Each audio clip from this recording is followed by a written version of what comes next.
Number 5. Rise of the Tomb Raider. Now I know technically this was already released, but it was a timed exclusive for Xbox One and Xbox 360. I absolutely loved the first game of the rebooted Tomb Raider franchise, which I'm currently replaying on my channel. Put back into the boots of Lara Croft again, the player must lead her in an expedition to Syria in the hopes of uncovering the tomb of the Prophet of Constantinople, a key figure in the legend of the Kitazeh city of whom her father was intrigued with. Everything I've heard from people who purchased the Xbox One version have been good. I'm hoping for tombs to explore, tons of puzzles, amazing scenery. I'm also keeping my fingers crossed that the bow returns in January. Rita, the world is full of unanswered questions. Beyond all limits or reason, the answers await.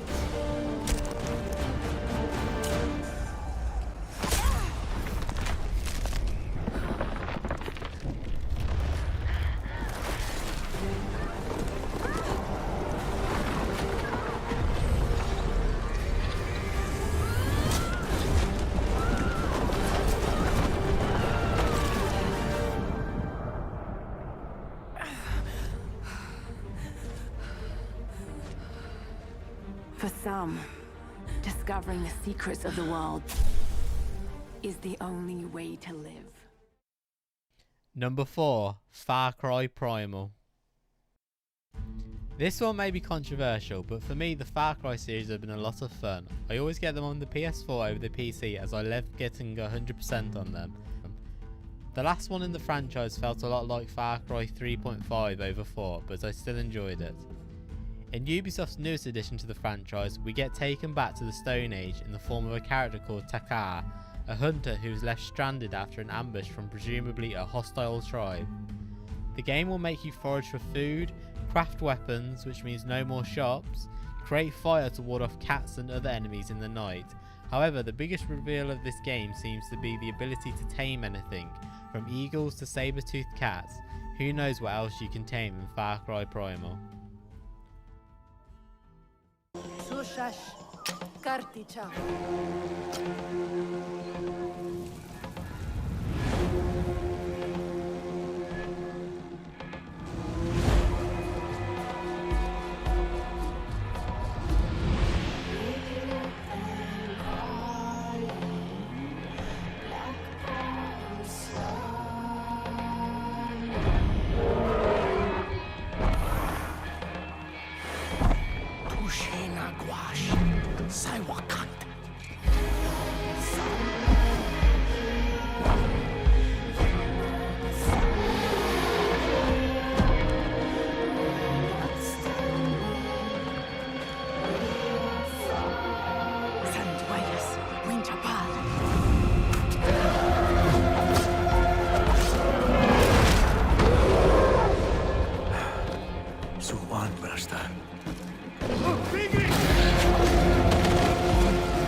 Number 3. Tom Clancy's The Division.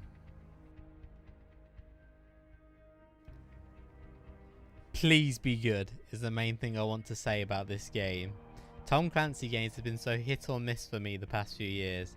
The Division takes place in New York. A pandemic that spread during Black Friday causes the United States government to collapse in 5 days. As a last resort, the players are part of a classified unit of self-supported tactical agents known as the Division. The E3 presentation blew everyone away 2 years ago. Let's hope the actual game does the same. We are the Division. We don't know how many of us there are, or what it will take to save what remains. but there is one thing we do know.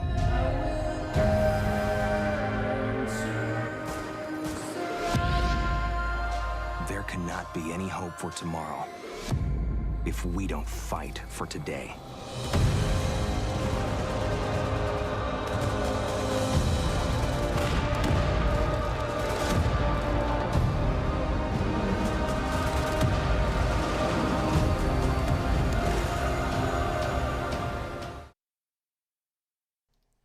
Number 2, Mirror's Edge Catalyst. Mirror's Edge. I remember getting the demo to this game, just replaying it constantly with a friend, trying to beat each other's course time. We played it as if it was an entire game. Mirror's Edge Catalyst puts us back in control of Faith Connors, the parkour expert, as she traverses skyscrapers and rooftops to bring down corporations who rule the City of Glass. This time, however, the players won't be able to use guns. The world will be open with multiple routes to take to reach your objective, and wonderfully, no loading screens. Let's hope Mirror's Edge Catalyst is a leaping success.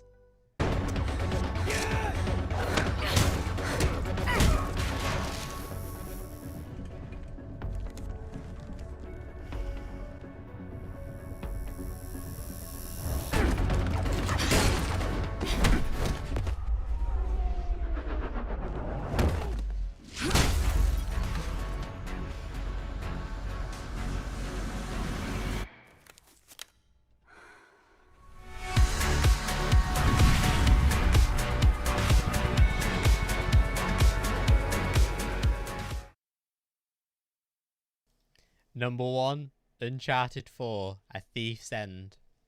Easily my most anticipated game this year, Uncharted has been an amazing series, despite all treasure ended up in being cursed.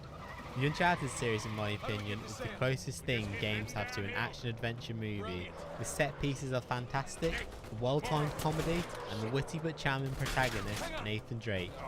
The final Uncharted installment from Naughty Dog, Uncharted 4 is set 3 years after Uncharted 3, with Drake now retired as a fortune hunter, enjoying a quiet life with his wife Elena. However, the quiet life is short-lived for Nate, when his brother Sam, whom Drake believed dead, arrives seeking Drake's help. Together they embark on a globe-trotting journey in pursuit of conspiracy behind Libertalia, a long-lost pirate colony and its fabled hoard pirate treasure. I cannot wait for this game. However, it was recently announced that the game would be delayed from March to April, an extra month for some extra polish, which I personally have no issues with. Naughty Dog work magic on all their games, and I'm sure Uncharted 4 will be the same. So, what do you think? It's a lot to take in, kid. Where do I even start? You've been out of the game for a long time. Maybe I need to remind you the kind of people we'd be crossing here. Sully, I know the risks. But come on, it's a surefire plan. Yeah. If there's one thing I've learned in all these years, it's there's no such thing as a surefire plan. I don't really have an option here. You know that. Yeah, maybe you're right. I've been out of the game, but I need back in. So can I count on you? One last time? All right, kid. Let's go do it. One last time.